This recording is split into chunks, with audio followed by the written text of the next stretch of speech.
Hi, if you're new here, my name is Kajol, and if you didn't know, I talk a ton about consulting on this channel, and if you have been following me for a while now, you know that I speak pretty highly about consulting. I say about all the great things about it, but I haven't really spoken about some of the things which, aren't as good and why you potentially shouldn't be a consultant. So today, we're going to get down to the ground, really transparent, and it's just going to be a chat, to be honest, and this is not based on my experience. This is based on speaking to loads of consultants and some of it on my experience, okay?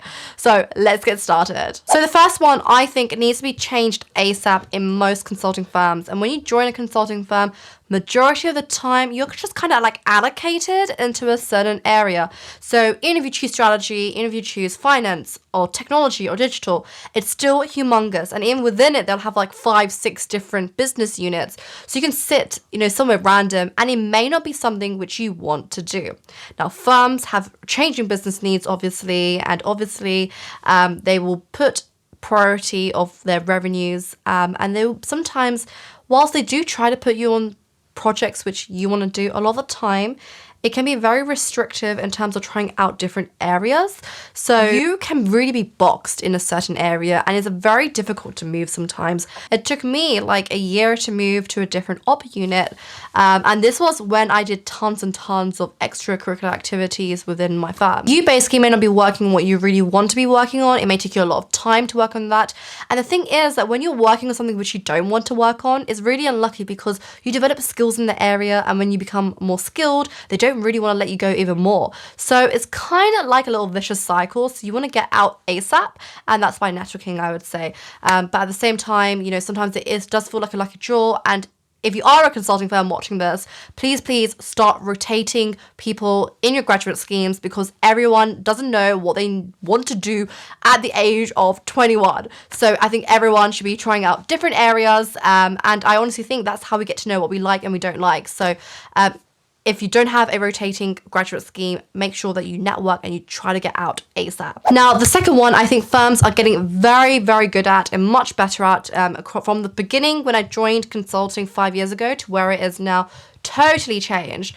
And it is that one of the reasons why you shouldn't work in consulting is sometimes you do have to drop what you were planning in the evening or your social plans for the client. And that does happen quite often still to certain people that I know, actually. So it was actually a Thursday. My friend came over from America. I hadn't seen them in eons. Really urgently, something came up to be sent the day after, and I ended up working really, really late. Obviously, I had to cancel my social plans. And sometimes things like this come up. Sometimes you have to be really flexible, because at the end of the day, you're not working for your firm. You're working for a client who has their own demands, and you're on the hook for that. Worst thing is you do not get paid for it. Consulting firms do not pay you overtime, especially at junior level. So you may be working 3 to 5 hours overtime and you're not getting paid for it. Let's also not forget the hours that we commute to the office, because also sometimes, obviously, when we go to client site, you're commuting 2-3 hours. Sometimes I was commuting 4-5 hours, and you have to wake up early for that, and you have to get home late for that, and you are not compensated for that at all. And this is actually a reason why banking and consulting pay a little bit higher.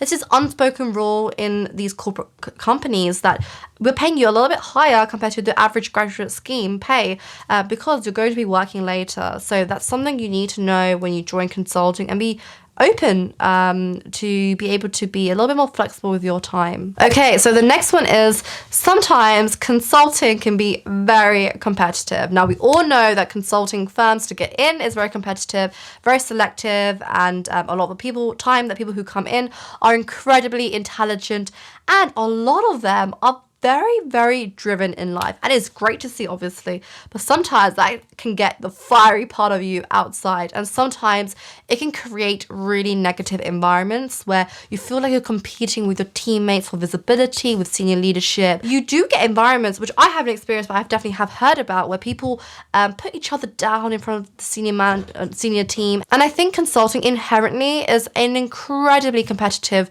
environment, because at the end of the day, one, you're probably being ranked against each other in the year-end promotion process. Two, a lot of the time when you get to senior levels, you need to sell work. And the more work you sell, the more likely you'll be promoted. And then you're comparing numbers against each other. So it can get really toxic. And that's another thing, the whole comparison culture. There's this whole piece around, strategy versus operations versus tech. And strategy consultants are a little bit more prestigious. And I don't really understand where this came from. Maybe because they spend a little bit more money on the pay and the salaries, but there's a big comparison culture in consulting where we put each other down. Why can't we all just be very, very happy with what each other are doing and respect each other? So sometimes you can get some really negative, toxic environments, and you need to make sure that one, you get out of them, or two, you just change your firm that you work for if it's a firm-wide thing, which is the case in some consulting firms. Not all cultures obviously are like this, but there definitely are people who exhibit these behaviors, and you want to make sure that you stay far away from those people. So that's the third thing. Now, the fourth thing I want to say is quite personal to me, and this is something which I did when I first started. It was, I didn't feel like I could be myself. I came from a background where I didn't really fit in with the whole consulting proper vibe, and I definitely changed the way I spoke. I definitely acted slightly different, and I definitely didn't show who I really was. And I think initially I felt like this was a professional environment and I couldn't be who I was. And honestly, very much changed now. I'm very ratchet in the office. I think sometimes we feel that we get judged by others, and I think that is the case in consulting. And honestly, there is definitely another push where we are all being taught to bring our authentic self. Definitely has to start with leadership, and that's definitely happening a little bit more. But yeah, sometimes I've personally felt that I couldn't be myself initially, but definitely much changed now. Now, the next thing is side hustles. Now, a lot of the time in consulting contracts, you are not allowed to have a second job, and sometimes that can even extend to a second stream of income. The harder that you work towards an organization's goals, is more likely you are not working as hard to your own goals. So for some of us, we want to reach financial wealth or be financially free. For others, it's about, working on a passion project. And sometimes when you monetize any of these, it can cause a conflict of interest. It can take like 9 months to get it through risk and compliance. So it's really important that you read your contract first, you're happy with it. And if you aren't happy with it, you need to raise this to your risk team, raise this to your compliance team, because I personally think everyone should be doing more than one thing. I think it keeps your mind occupied. I think you can learn different skills. And I think, there needs to be a change in the consulting industry where we are allowed and open to have working on our own side hustles. We're open to have our own personal brands outside of work, because when you leave consulting, who are you? What's your identity? And not many people would know that. So, side hustles, building a personal brand is all really important, just to also achieve your authentic self. So I hope you manage to work on your own side hustles. Now, the next reason why you shouldn't work in consulting is because if you hate teams. Now, consulting, you are going to be working in teams every single project. I don't know a single person who's worked by themselves on a project. On a side piece of activity, yes, but on a project, you're working with a team, and that could be 2 to 3 people. That could be like 15 to 30 people, even bigger than that. So you need to be, one, not a people person, but willing to be able to speak to other people, even when you don't feel like it, and making an effort.